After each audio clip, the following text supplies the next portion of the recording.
I'm Amelia, 28, female, and my father demanded I cancel my dream December wedding because my brother was left at the altar months ago. He yelled, "You need to respect his feelings." I didn't argue, I just went home and uninvited both of them. Now my phone won't stop ringing and they're in a state of shock, but for the first time in my life, I feel a sense of peace. The first thing you should know about my family is that my brother Ethan walks on water. At least that's how my father Richard has always seen it. Ethan is 3 years older than me, the firstborn, the only son. From the moment he came into the world, a golden halo was placed upon his head, and I, arriving later, was destined to live in the brilliant, sometimes blinding light of its glow. It wasn't something my father did with malice. In his mind, it was just the natural order of things. Ethan was the one destined for greatness, the one whose path needed to be smooth and clear of all obstacles. My path, well, it was assumed I'd manage. I was the easy one, the creative one, the one who didn't seem to need as much. This narrative was so deeply woven into the fabric of our family that for many years I believed it myself. My fiancé, Leo, a man whose gentle heart and keen eyes see everything, was the first person to truly point it out. We had been dating for about a year and we were at a family barbecue in my father's backyard. Ethan was holding court, as he always did, telling a story about a challenging negotiation he had just closed at the financial firm where he worked. He was dramatic and charming, and my father hung on every word, his chest puffed out with pride. Later, when my dad came over to the patio table where Leo and I were sitting, I mentioned that I had just signed a contract to illustrate a new series of children's books. It was a huge step for me, the culmination of years of hard work and building my portfolio.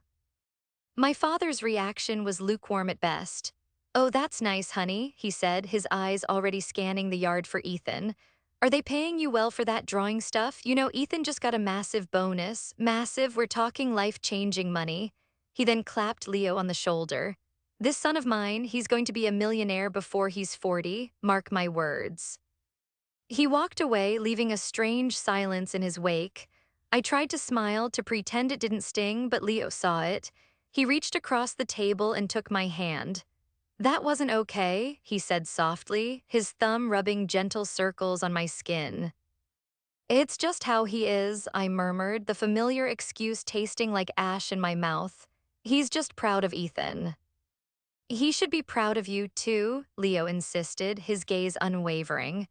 "A book series, Amelia, that's incredible. You're building a legacy, creating something that children will cherish. That's a different kind of wealth, and it's just as valuable." Hearing him say it, hearing him validate my work and my feelings, was like a key turning in a lock I didn't even know was there. It was the beginning of me seeing the dynamic not as a quirk of my father's personality, but as a deep and painful imbalance. The examples looking back are endless, scattered throughout my childhood like broken glass. The most glaring incident happened when I was 16. Ethan, then 19, had come home from college for the weekend. He wanted to take the family car, a sturdy but aging sedan, to a party. I needed a ride to my best friend's house, which was on the way. My dad handed the keys to Ethan with a breezy, "Be careful, son."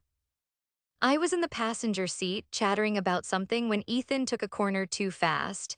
He was trying to show off, turning the music up, one hand on the wheel. The tires screeched on the wet pavement, and the back end of the car slid out, connecting with a mailbox with a sickening crunch.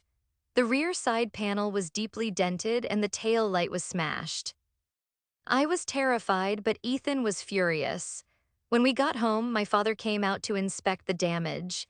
His face was grim. Before I could even explain what happened, Ethan pointed at me and said, "She wouldn't stop talking, she was distracting me." I opened my mouth to protest, to say that he was the one driving recklessly, but my father held up a hand. He looked at me, his face a mask of disappointment. "Amelia, you know your brother is under a lot of pressure with his studies. The last thing he needs is you distracting him when he's behind the wheel. You should have been more responsible." I just stood there speechless. I was 16, he was 19, yet in my father's eyes, I was the one who should have known better. Ethan received a lecture on being more aware of his surroundings, but the blame, the heavy weight of it, was placed squarely on my shoulders. Ethan didn't have to pay for the damages, my father took care of it. But for the next 6 months, any time I asked for a favor, my father would bring it up. W. Zell, after what happened with the car. The second pillar in the temple of Ethan's favoritism was built around our education. Ethan chose to pursue a master's in business administration. It was a prestigious, expensive program, and my father didn't hesitate. He paid for the entire degree, the apartment Ethan lived in, and his living expenses. It's an investment in his future, my father would declare proudly to anyone who would listen.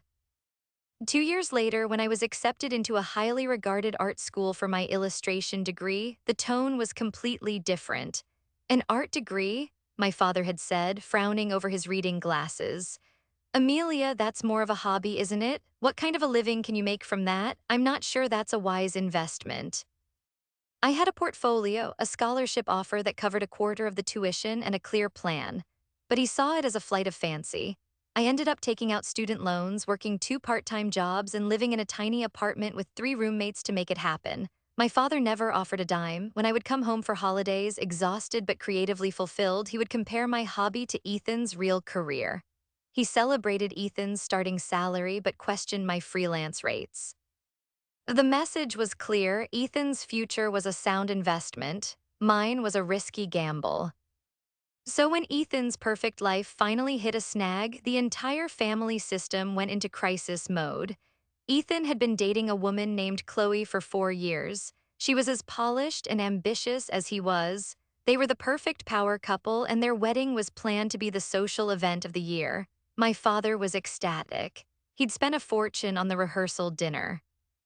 Then, 3 months before my own wedding was scheduled, the unthinkable happened. Chloe left Ethan, not just left him, but left him at the altar. She sent him a text message an hour before the ceremony was supposed to start. The fallout was catastrophic. Ethan was understandably a complete wreck. He was humiliated and heartbroken. My father, however, reacted as if a national tragedy had occurred. He went into full-on crisis management mode. He called every guest personally. He dealt with the vendors. He installed Ethan in our childhood home, tending to him as if he were nursing a critically ill patient. The family was instructed to speak in hushed tones, to walk on eggshells around poor Ethan. His pain became the sun around which our entire family now orbited. I felt for my brother, I truly did. What Chloe did was cruel and devastating. I called him, I texted, I offered to bring him food or just sit with him. He rarely responded, and when he did, it was with curt, one-word answers. My father explained that he was just too hurt to talk. Leo and I continued with our own wedding plans, quietly and respectfully. We were having a small, intimate ceremony in December at a cozy lodge upstate. It was everything we wanted: a fireplace, twinkling lights, our closest friends and family, and a peaceful, joyful atmosphere. We thought that by December, 6 months after Ethan's disaster, the dust would have settled enough for our family to celebrate a happy occasion. We were wrong. We had severely underestimated the lengths to which my father would go to protect his golden child. The months between Ethan's non-wedding in June and my planned ceremony in December were thick with a strange, oppressive atmosphere. Any mention of my upcoming nuptials in my father's presence was met with a pained wince or a quick change of subject. It was as if the very concept of a wedding had become a forbidden topic, a word tainted by my brother's misfortune. Leo and I tried to be sensitive. We kept the wedding talk to a minimum around my dad. We didn't gush about our venue or debate cake flavors in front of him. We contained our joy, bottling it up until we were in the car on the way home, where we could finally breathe and allow ourselves to be excited. It's like he thinks happiness is a limited resource, I said to Leo one evening after a particularly awkward phone call with my father. I had called to ask if he'd gotten his suit tailored, a simple logistical question. He'd responded with a heavy sigh. Amelia, do we really have to discuss this now? Your brother just had a very difficult day. He saw a couple getting their engagement photos taken in the park, and it completely undid him. Dad, I'm sorry to hear that, I really am, I had replied, trying to keep the frustration out of my voice. But my wedding is in 2 months. The tailor needs a month for alterations. I just need to know if you've done it. I'll get to it, he'd said dismissively. There are more important things to worry about right now. I recounted the conversation to Leo, slumping onto our sofa. He makes me feel guilty for being happy, for moving forward with my life. It's not fair. Leo sat down beside me, wrapping a comforting arm around M's. Why shoulders? It's not fair at all, he agreed. His job as a father is to support both of his children, not to put one's pain on a pedestal and demand the other worship it. His unwavering support was my anchor. Leo's family was the complete opposite of mine. His parents were warm, boisterous people who celebrated every small victory and offered a soft place to land for every failure. They had embraced me as their own from the very beginning. When we told them we were engaged, they had cried happy tears and immediately started brainstorming ways to help. His mother had offered to help with the flower arrangements, and his father, a talented amateur woodworker, had offered to build us a beautiful arch for the ceremony. They were pure joy, a stark contrast to the cloud of gloom that seemed to perpetually hang over my own family. The contrast became even sharper as the wedding drew closer. My mother, who had divorced my father 15 years ago for reasons that were becoming clearer to me by the day, was my staunchest ally. She was furious on my behalf. "It's classic Richard," she said over coffee one afternoon. "Ethan was always the sun, the moon, and the stars. You were expected to be a faint, distant planet content with whatever little light he didn't absorb. I'm so sorry, sweetie. I tried to counterbalance it when you were growing up, but his favoritism was like a force of nature." "I know, Mom," I sighed. I want him to be at my wedding. I want him to be happy for me. Is that too much to ask?" "For a normal father, no," she said, her expression softening. "But for Richard, honey, you're asking him to choose between his two children, and he's already shown you who he will choose every single time. Just be prepared for that." Her words were prophetic. As autumn deepened and the first chill of winter began to creep into the air, the situation escalated. My father's hints became more pointed. He began making comments that were laced with a passive-aggressive edge. "You know, your Aunt Carol was saying how brave you are to be going ahead with such a big celebration so soon after." "Well, you know," he'd say. Or, "I was talking to Ethan's therapist. I'm attending some of his sessions to support him, you know, and she said that major family events can be significant triggers for people in his state." Each comment was a little stone dropped into my pond of happiness, sending out ripples of anxiety.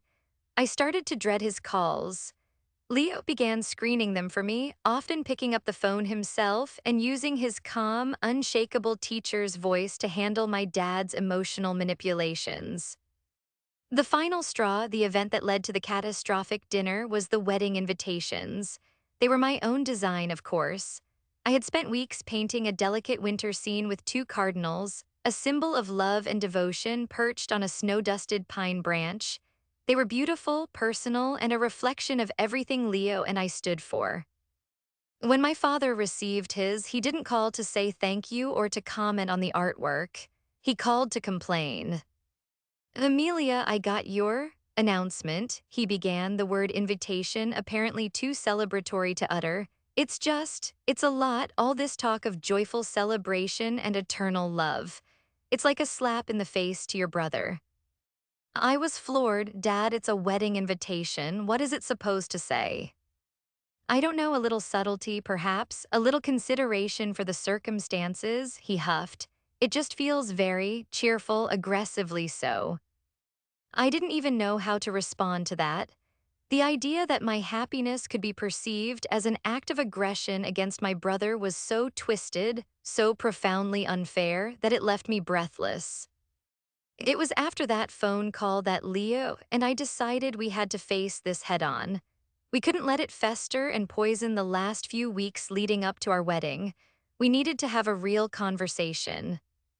"Let's invite him and Ethan over for dinner," Leo suggested, always the pragmatist. "Here on our turf, we'll be calm, we'll be rational. We will lay out our feelings and explain that while we are deeply sympathetic to what Ethan is going through, we cannot and will not put our own lives on hold indefinitely. We deserve this day and we want them to be a part of it, but only if they can be genuinely happy for us." It sounded like a good plan, a mature, adult plan. So I called my father and invited him and Ethan to our apartment for a quiet dinner the following week.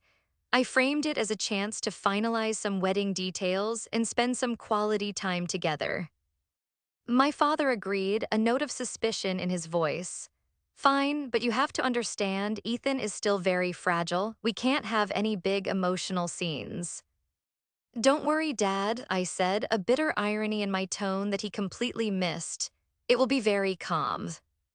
The week leading up to that dinner was one of the most stressful of my life. As I had a knot of dread in my stomach that wouldn't go away. I oscillated between anger and a desperate, childish hope that they would walk through the door, see how happy Leo and I were, and finally snap out of it. I hoped my dad would look at me, his daughter, and see not a supporting character in Ethan's drama, but the protagonist of her own beautiful love story. I should have known better. Hope in my family was a dangerous thing.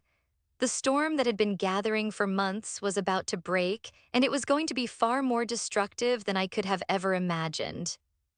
The evening of the dinner arrived cloaked in a cold, biting November wind. Leo and I had spent the afternoon preparing.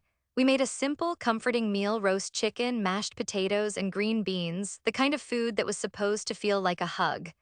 I set the table with our best dishes, lit a few candles, and tried to create an atmosphere of warmth and peace, a stark contrast to the storm raging inside me. When the doorbell rang at precisely 7 o'clock, I took a deep breath and pasted on a smile. Leo squeezed my hand. "We're a team," he whispered, "no matter what happens." I opened the door. My father, Richard, and my brother, Ethan, stood on the welcome mat like a pair of grim emissaries. My father was wearing a stern, resolute expression. Ethan just looked blank. His eyes were hollow, his shoulders slumped.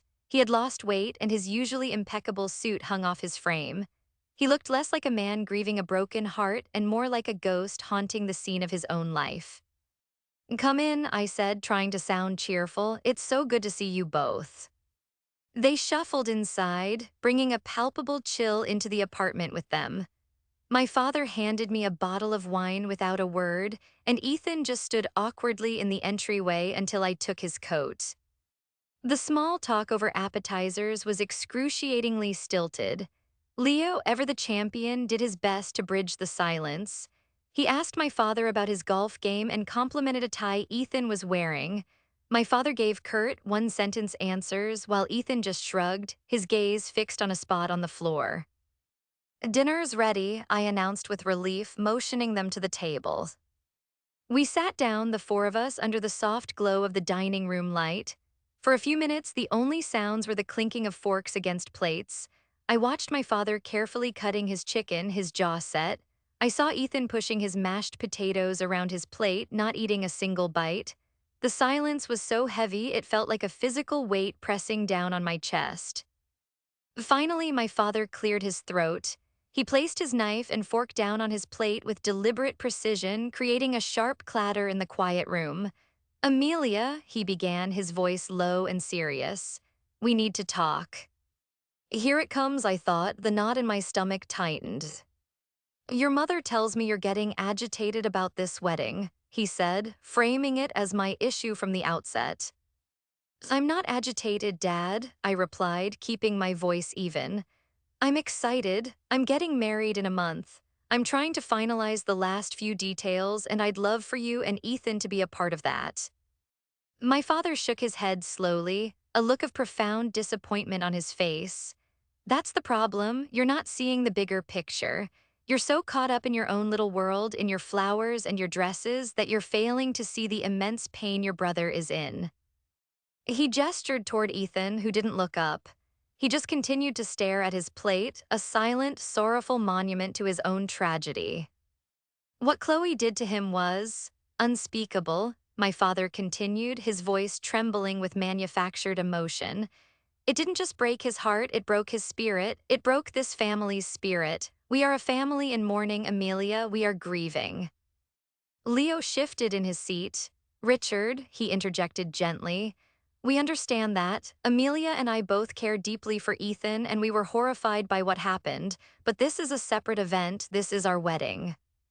My father's eyes snapped to Leo, cold and hard. "You're not family, you don't understand," he said dismissively before turning his full attention back to me.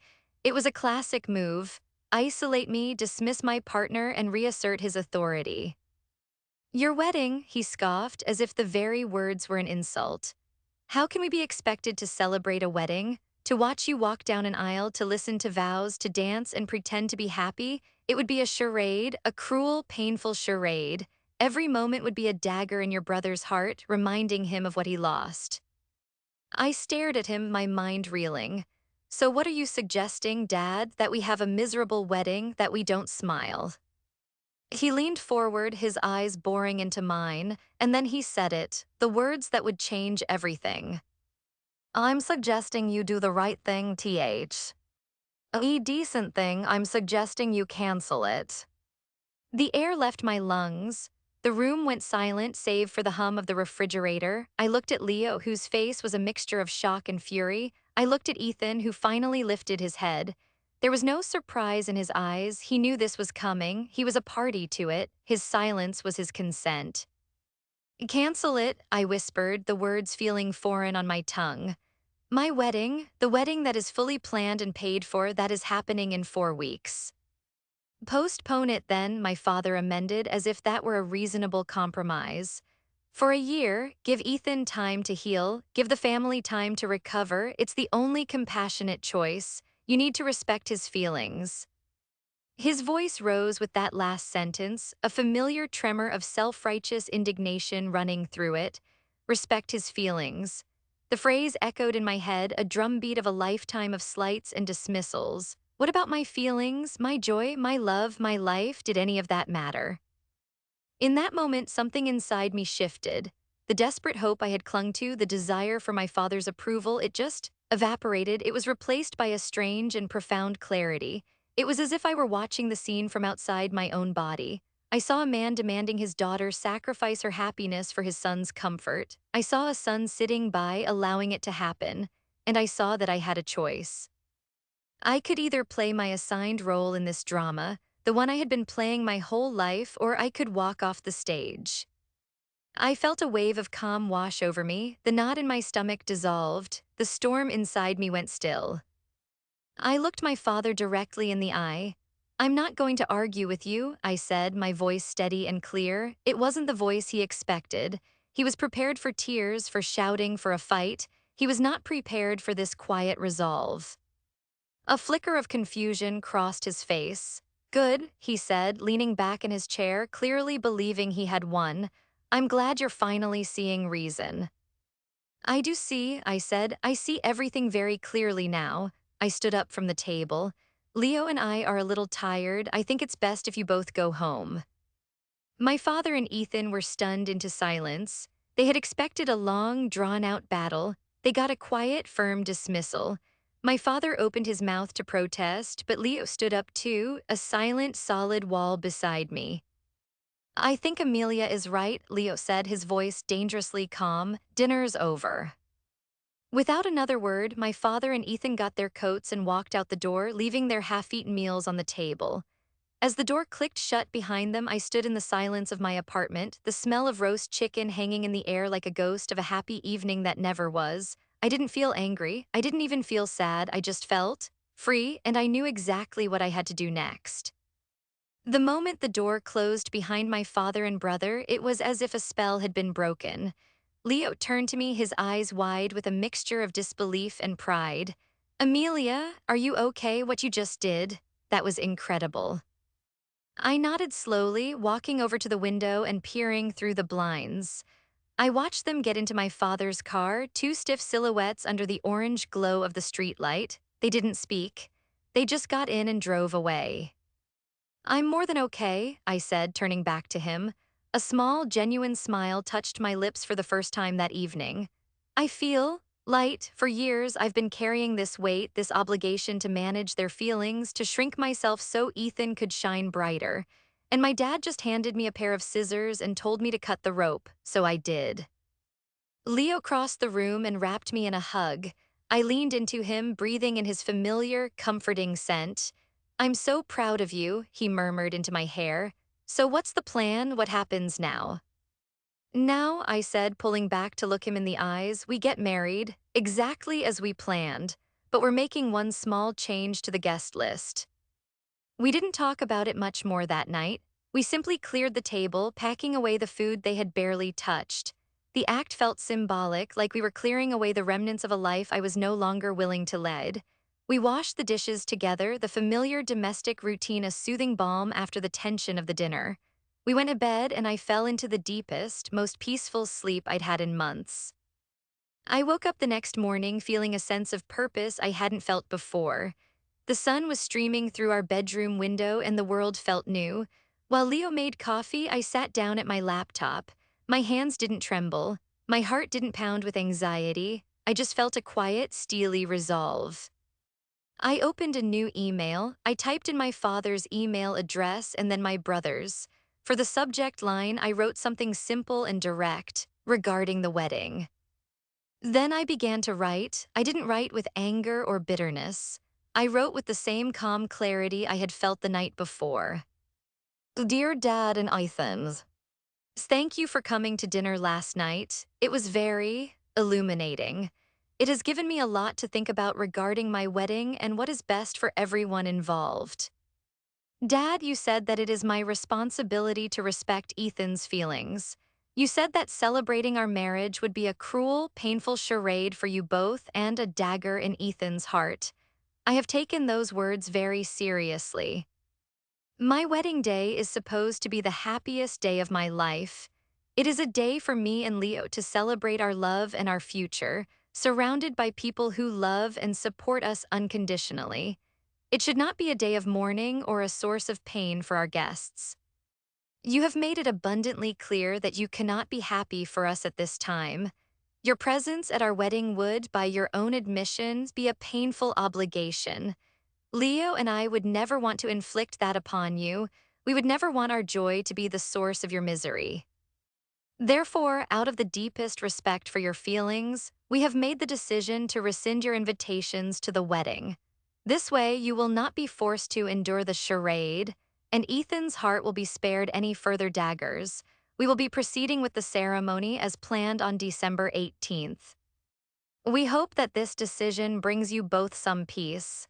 We wish you healing and all the best for the future. Sincerely, Amelia.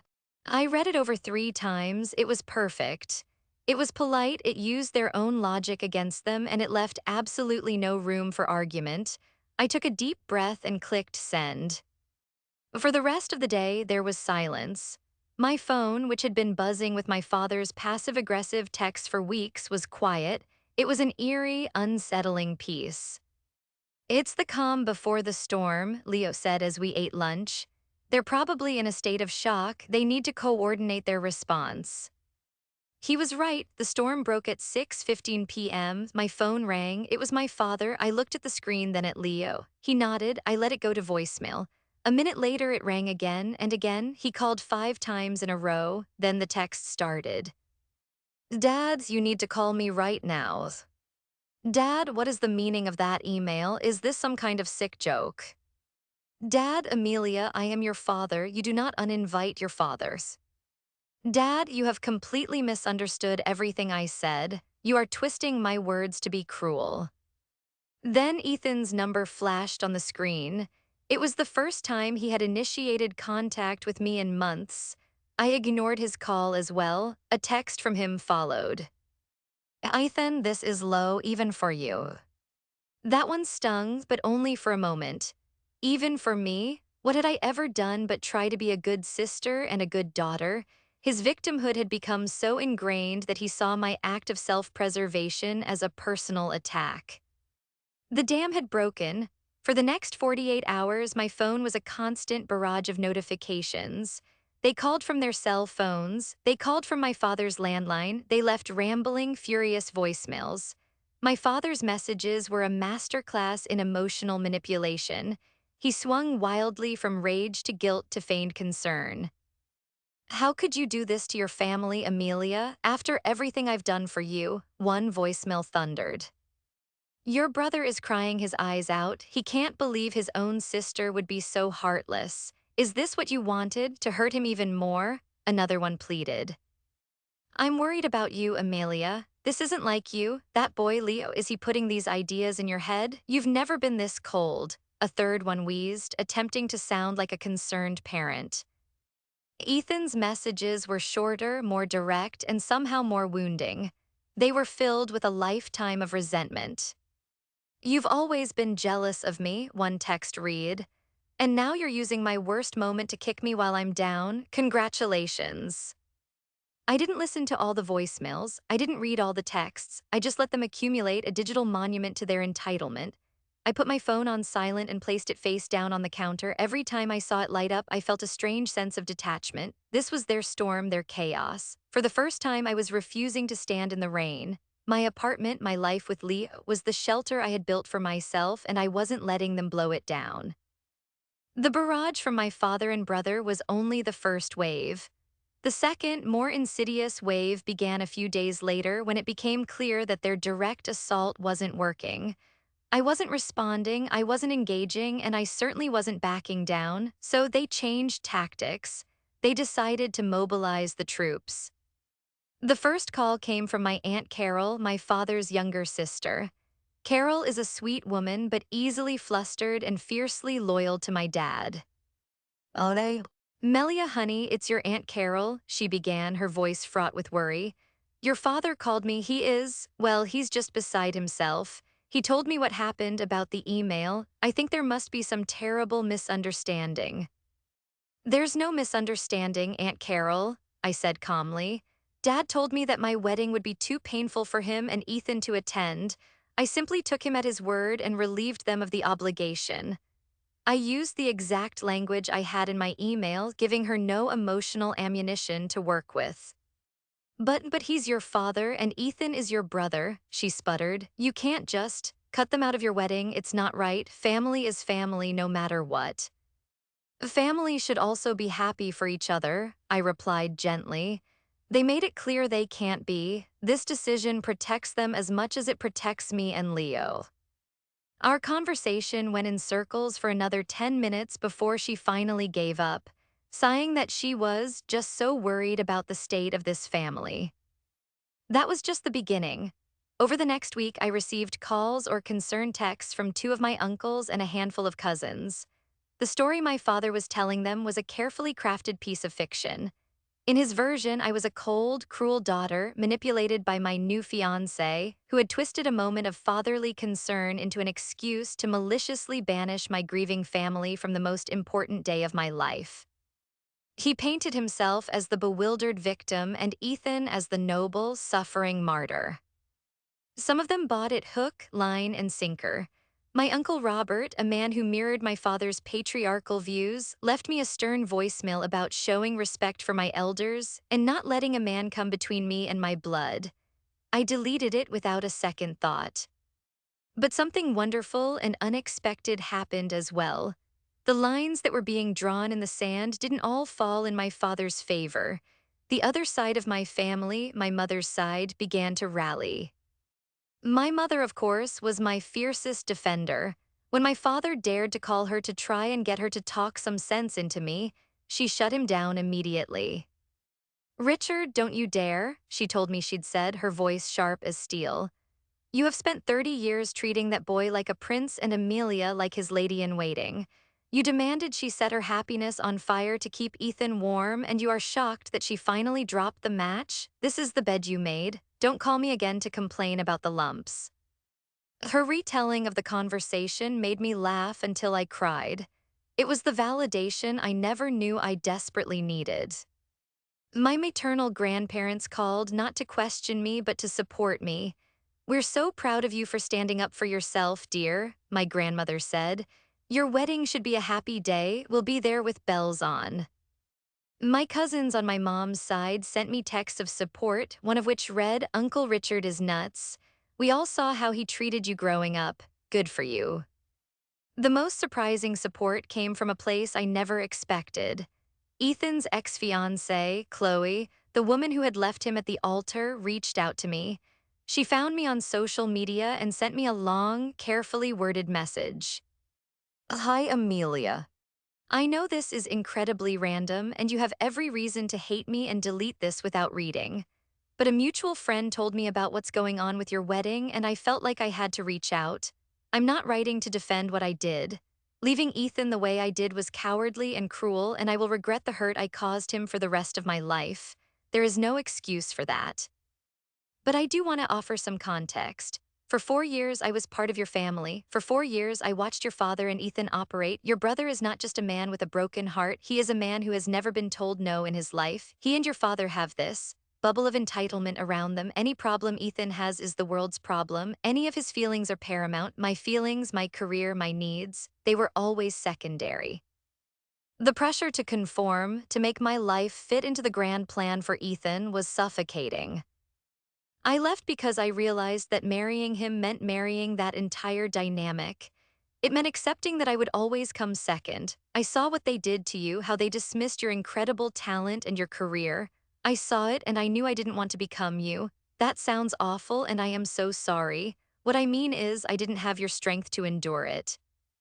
I'm telling you this because I want you to know that you are not crazy. You are not cruel. You are drawing a boundary that I was too weak to draw in person. Don't let them make you doubt yourself. Have the most beautiful, wonderful wedding. You deserve it. Chloe. I read her message 3 times, my hands trembling. It was like a light flooding a dark room. To have my reality, the reality I was only just starting to fully accept, validated by the one person I thought would be my enemy, was a profound, life-altering experience. She wasn't excusing her actions, but she was explaining the environment that had driven her to them, an environment I knew all too well. I showed the message to Leo. He read it, his expression softening. "Wow," he said, "that must have taken a lot of courage to write."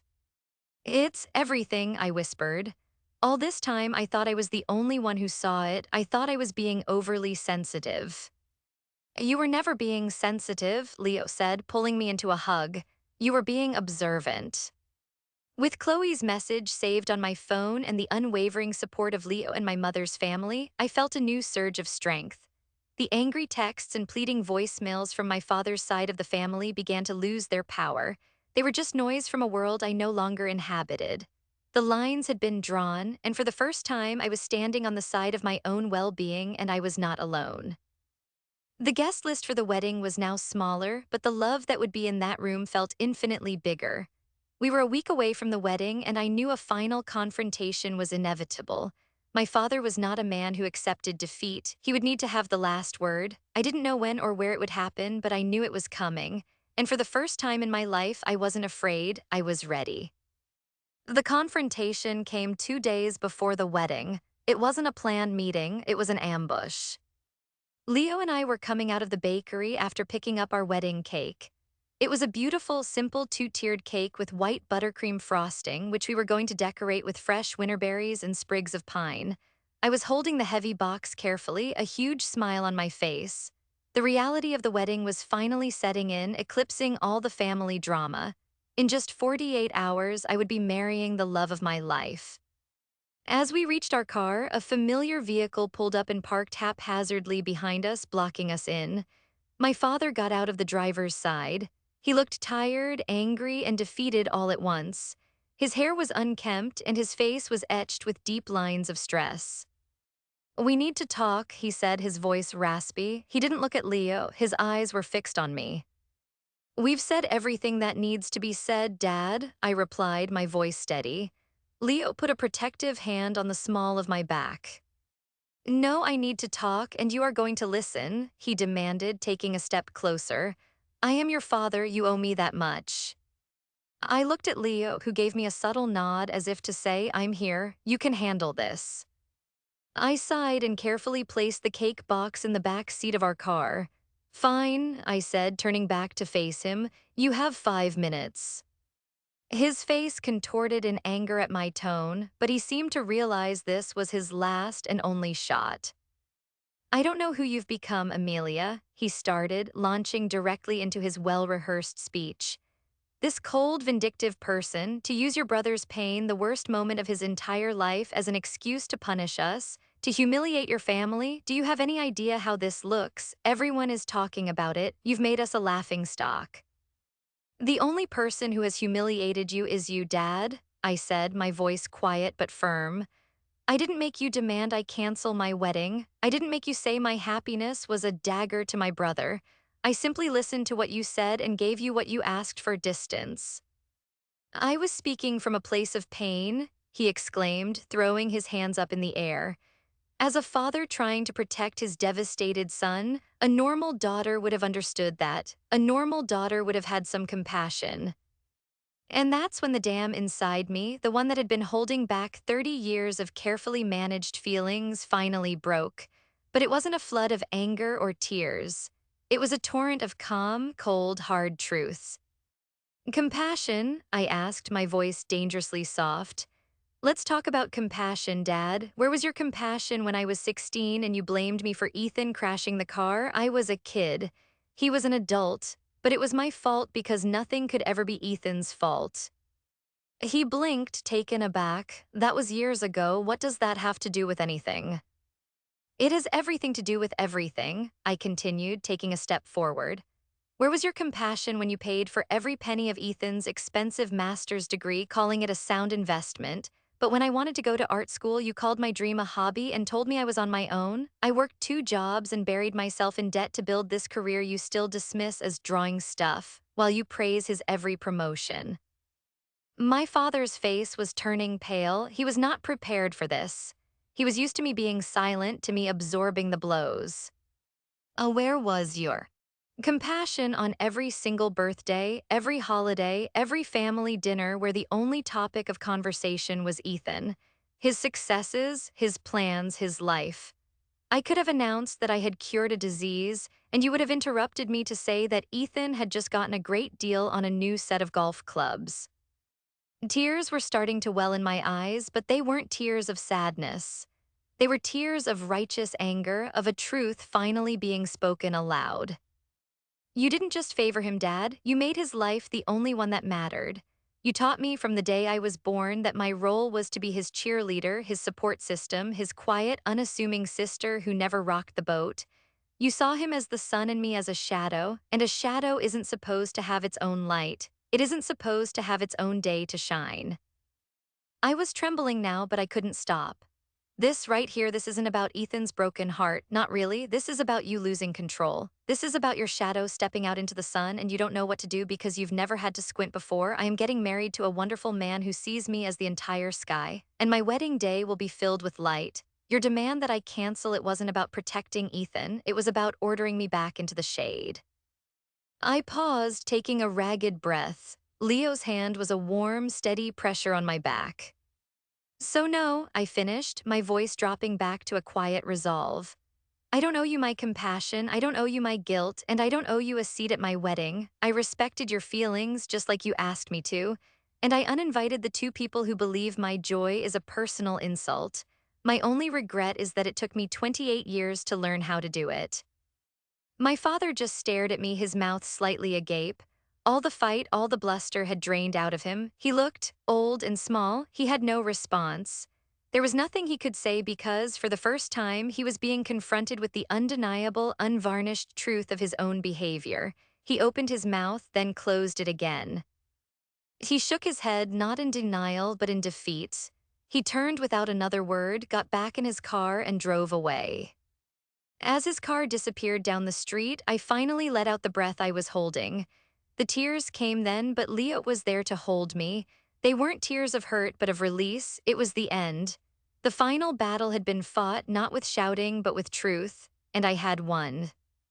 Our wedding day was perfect. That word gets thrown around a lot, but for us, it was the only one that fit.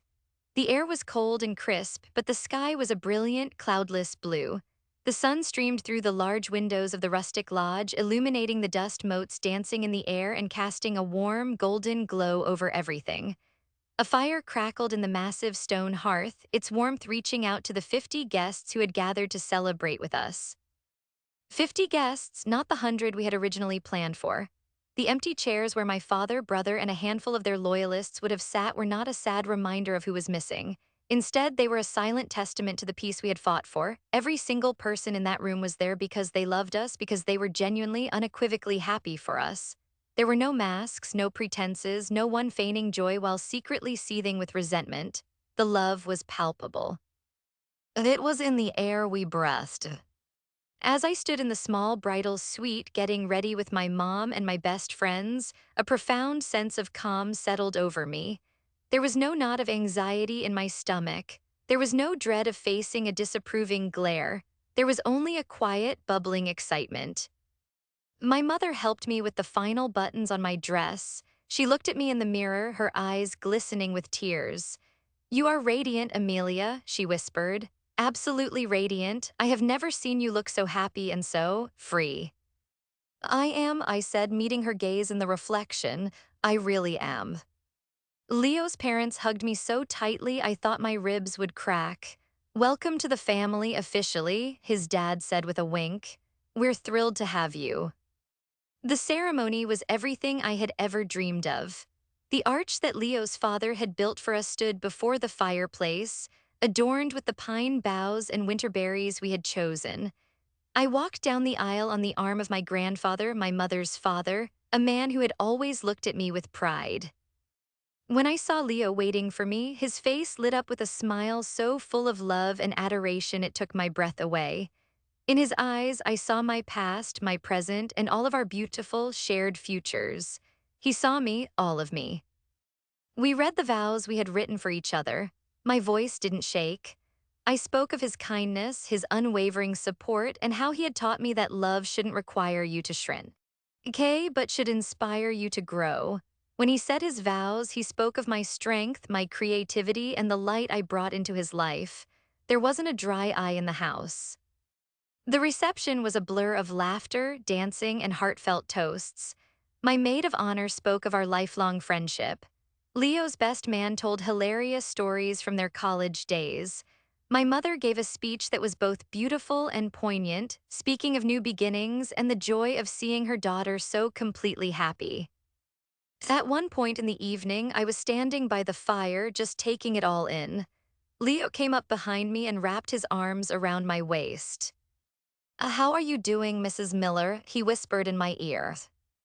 I leaned back against his chest, watching our friends and family celebrate on the dance floor. "I've never been better, Mr. Miller," I said. I thought for a fleeting moment about the wedding that could have been, the one with my father's tense smiles and my brother's gloomy presence casting a pall over everything. The polite, strained conversations. The feeling of walking on eggshells on my own wedding day. I felt a pang not of sadness but of gratitude. Gratitude that I had been pushed to make a choice. Gratitude that I had chosen peace. Gratitude for the man holding me who had given me the courage to do so. We haven't heard from my father or Ethan since that day in the bakery parking lot. I know through the family grapevine that they did not take it well. They are bitter and still believe themselves to be the wronged parties.